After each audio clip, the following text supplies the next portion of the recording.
Welcome to The Explainer. All right, today we're tackling a big one. Robert Kiyosaki's Rich Dad, Poor Dad. This book has completely changed the way millions of people think about money, and we're going to break down its most powerful ideas. So let's start with the question at the heart of the whole book. What really separates the wealthy from everybody else? Is it that they have higher paying jobs? Are they just luckier? Kiyosaki says, nope, it's none of that. It's something much deeper, a completely different way of thinking that he learned from two very different father figures in his life.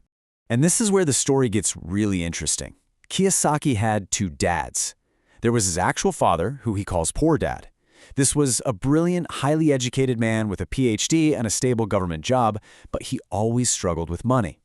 And then there was his best friend's dad, his Rich Dad. This guy was an 8th grade dropout who built an empire and became one of the richest men in Hawaii. And when you put their advice side by side, wow, it's like night and day. Poor Dad gave the advice we've all heard a million times. Go to school, get good grades, find a safe, secure job. But Rich Dad, he said that's a trap. He said you need to learn how to make money work for you. Poor Dad believed the love of money was evil. Rich Dad thought the lack of money was the real problem.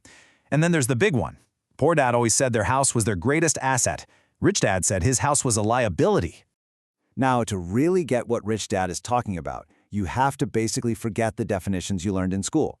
He argued that the main reason people struggle financially is that they just don't get the simple, practical difference between an asset and a liability. And here is his definition. It's dead simple. An asset is anything that puts money in your pocket. That's it. Think about a rental property that pays you rent every month or stocks that give you dividends. It's all about positive cash flow, money coming to you. And on the flip side, a liability is just as simple. It's anything that takes money out of your pocket. You know, your car payment, student loans, credit card debt, anything that's a consistent drain on your cash. It's such a clear and powerful way to look at things. Which brings us to that bombshell idea from before. Following these rules, the house you live in is not an asset. And why not? Because every single month it takes money out of your pocket. You've got the mortgage, property taxes, insurance, repairs. It's a constant expense. It doesn't generate income, so it fits the definition of a liability perfectly. So, okay, this is a neat idea, but how does it actually play out in real life? Well, it creates two totally different financial realities, and it all just comes down to which way the money is flowing. This is what Kiyosaki famously calls the rat race, and it probably looks pretty familiar. For most people, a paycheck comes in from their job, and where does it go? Immediately right back out to pay for all the bills and liabilities, the mortgage, the car, groceries, taxes, and by the end of the month, there's nothing left. It's this endless cycle of working just to pay your expenses. But now, look at the cash flow pattern of the wealthy. It's a completely different picture. See, their main source of income isn't a paycheck. It's their assets. It's their businesses, their real estate, their stock portfolio.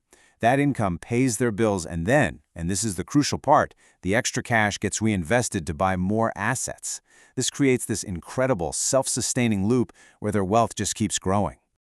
So, the big question is, how do you get out of that rat race?